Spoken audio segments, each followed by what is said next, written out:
Bilingual web magazine, Dig Tokyo. Language and Education 31. Reflections on the End of Summer.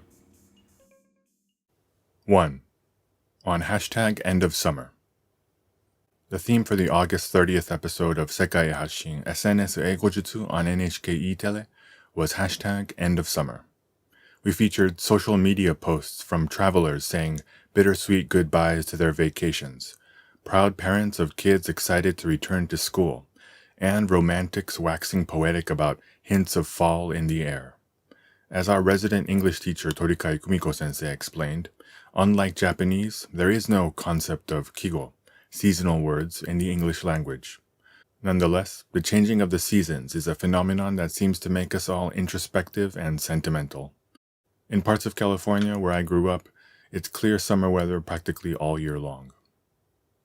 This episode was our first in 3 weeks, so the cast and production staff spent some time catching up before the taping.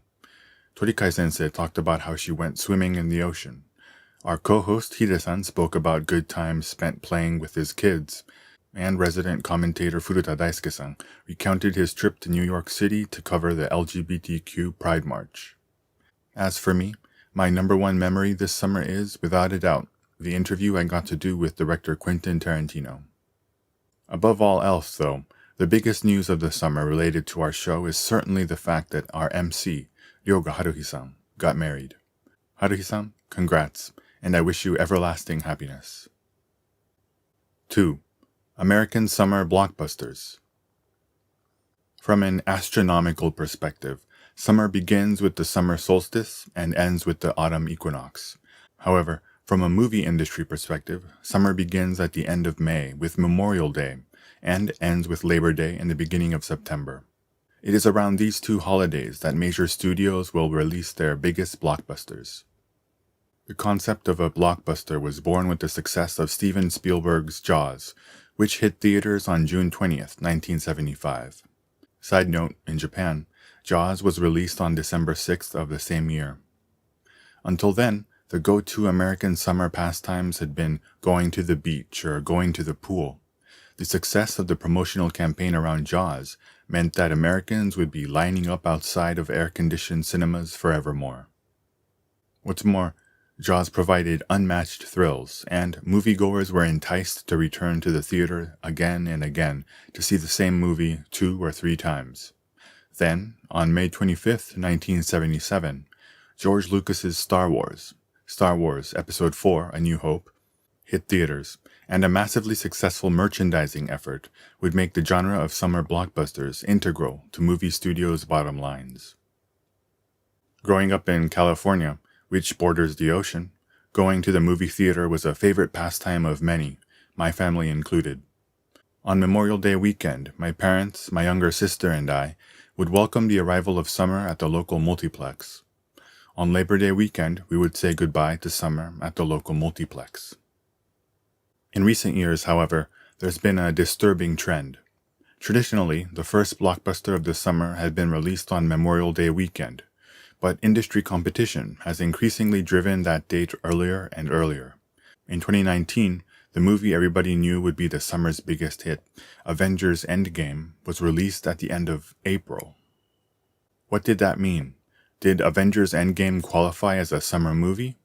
The internet reached no consensus. With box office receipts in decline and internet streaming on the rise, perhaps this trend can't be helped. As for 2019's final summer blockbuster, my money's on Quentin Tarantino's Once Upon a Time in Hollywood, which hit theaters in Japan on August 30th. In the US, the film was released in July. 3. Back to School. When it comes to end-of-summer traditions, the quintessentially American one is back-to-school shopping, when parents buy their kids all the school supplies they'll need to survive the school year ahead. Most American school kids can be divided into 2 camps, those who ask their parents for cool clothes, and those who ask for cool stationery. Kids with well-to-do parents got both. Now, which was I? There is a large Japanese population in Silicon Valley, where I was born and raised, and growing up there was no shortage of Japanese stores. The biggest Japanese supermarket in the area was Mitsuwa Marketplace, which was adjacent to Kinokuniya bookstore. The former is run by a US-based company, while the latter is a famous bookstore chain in Japan as well. Japan is known for many things, but for a young kid in school, it's especially known as the producer of the best stationery in the world. Quality, functionality, product lineup, etc. Naturally, I would always have my mom buy me No. 2 pencils and mechanical pencils, which provided a smooth writing experience no American pencil could rival, as well as mono erasers. It never ceased to amaze me how bad American erasers were at erasing. Back-to-school shopping should be a blast for a kid, but in recent years, the tradition has come to take on new meaning. America is not what it used to be. This summer, with the ongoing and unending succession of school shootings, bulletproof backpacks for children have apparently become a thing. Manufacturers are selling bulletproof shields for about $130 each, about 14,000 yen, which has stirred debate among parents and guardians, but overall, the shields are in high demand. We also featured this news item on Sekai Hashin News de Eigojutsu, our sister show on NHK Radio. You can find details here. Under ordinary circumstances, students should be dreading returning to school because they want to keep playing or because they still haven't even started on their summer homework.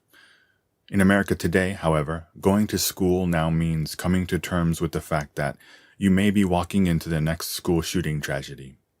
It is unacceptable that kids today may be dreading going back to school for fear of being shot. The hashtag end of summer has become the hashtag end of innocence. Language and Education 31. Reflections on the end of summer.